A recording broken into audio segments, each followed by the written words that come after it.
parents into thinking that this changeling is actually their child. More easily done than most people imagine. No, the difficulty lies not in assuming the child's history, but in the painful physical act of the change itself. First, start with the bones and skin, stretching until one shudders and nearly snaps into the right size and body shape. Then the others begin work on one's new head and face, which require the skills of a sculptor. There's considerable pushing and pulling at the cartilage, as if the skull were a soft wad of clay or taffy, and then the malicious business with the teeth, the removal of the hair, and the tedious reweaving. The entire process occurs without a gram of painkiller, although a few imbibe a noxious alcohol made from the fermented mash of acorns. A nasty undertaking, but well worth it, although I could do without the rather complicated rearrangement of the genitals. In the end, one is an exact copy of a child.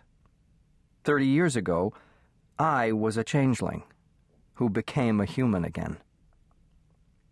I changed lives with Henry Day, a boy born on a farm outside of town. On a late summer's afternoon when he was 7, Henry ran away from home and hid in a hollow chestnut tree.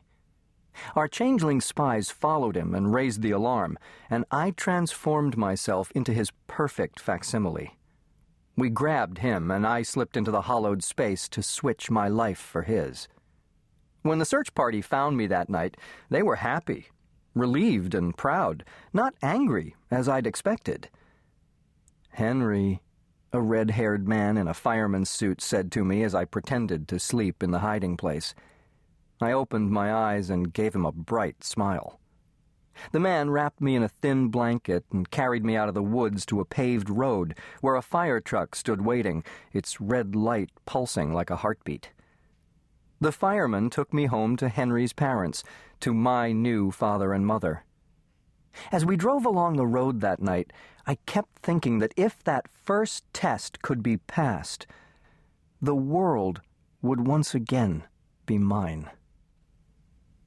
It's a commonly held myth that among the birds and the beasts, the mother recognizes her young as her own and will refuse a stranger thrust into the den or the nest. This isn't so. In fact, the cuckoo commonly lays its eggs in other birds' nests, and despite its extraordinary size and voracious appetite, the cuckoo chick receives as much, indeed more, maternal care, often to the point of driving the other chicks from their lofty home. Sometimes the mother bird starves her own offspring because of the cuckoo's incessant demands. My first task was to create the fiction that I was Henry Day. Unfortunately, humans are more suspicious and less tolerant of intruders in the nest. The rescuers knew only that they were looking for a young boy lost in the woods, and I could remain mute. After all, they had found someone, and were therefore content. As the fire truck lurched up the driveway to the day's home, I vomited against the bright red door, a vivid mess of acorn mash, watercress, and the exoskeletons of a number of small insects. The fireman patted me on the head and scooped me up, blanket and all, as if I were of no more consequence than a rescued kitten or an abandoned baby. Henry's father leapt from the porch to gather me in his arms, and with a strong embrace and warm kisses reeking of smoke and alcohol, he welcomed me home as his only son. The mother would be much harder to fool. Her face betrayed her every emotion.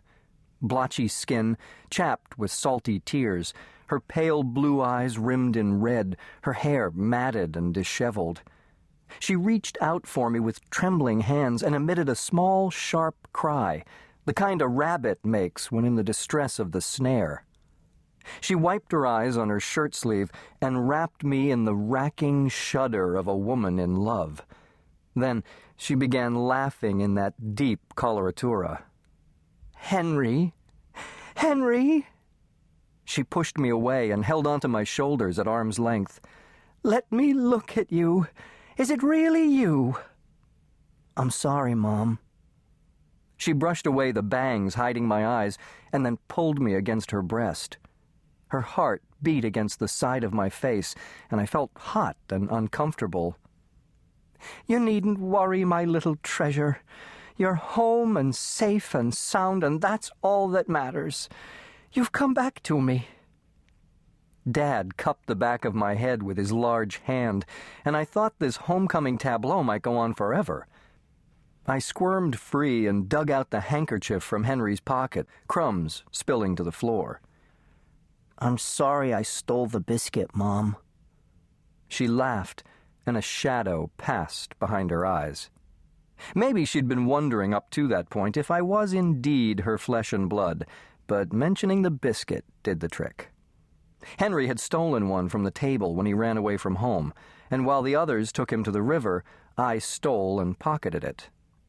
The crumbs proved that I was hers.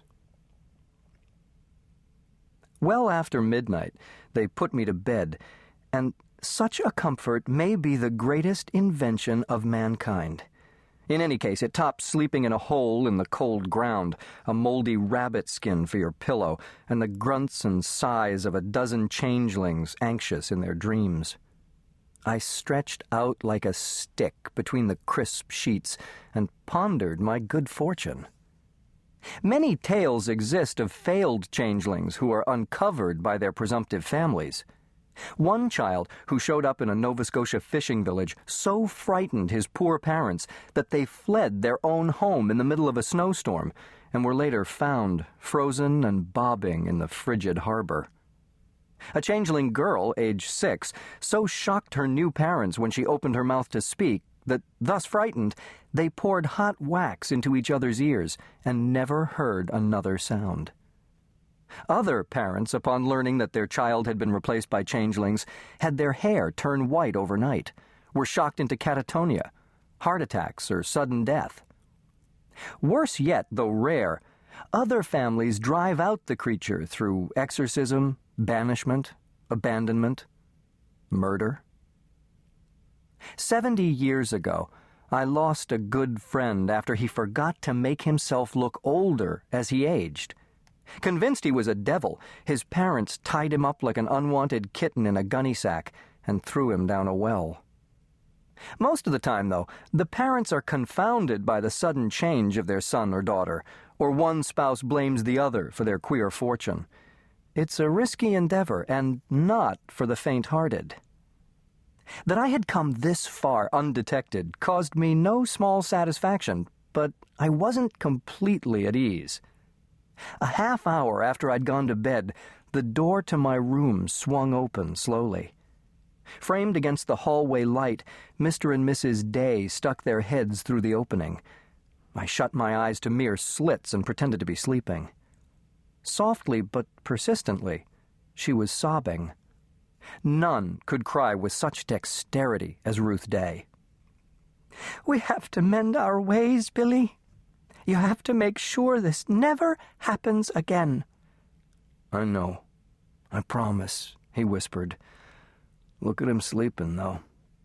The innocent sleep that knits up the raveled sleeve of care." He pulled shut the door and left me in the darkness. My fellow changelings and I had been spying on the boy for months, so I knew the contours of my new home at the edge of the forest.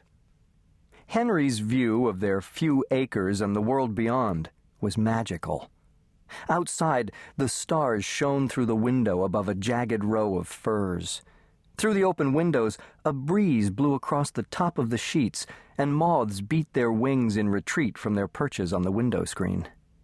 The nearly full moon reflected enough light into the space to reveal the dim pattern on the wallpaper, the crucifix above my head, pages torn from magazines and newspapers tacked along the wall.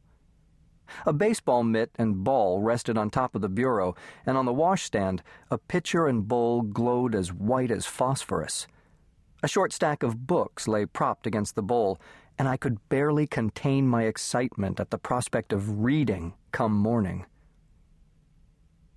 The twins began bawling at the break of day. I padded down the hallway, past my new parents' room, following the sound. The babies hushed the moment they saw me, and I'm sure that had they the gifts of reason and speech, Mary and Elizabeth would have said, "You're not Henry," the moment I walked into the room. But they were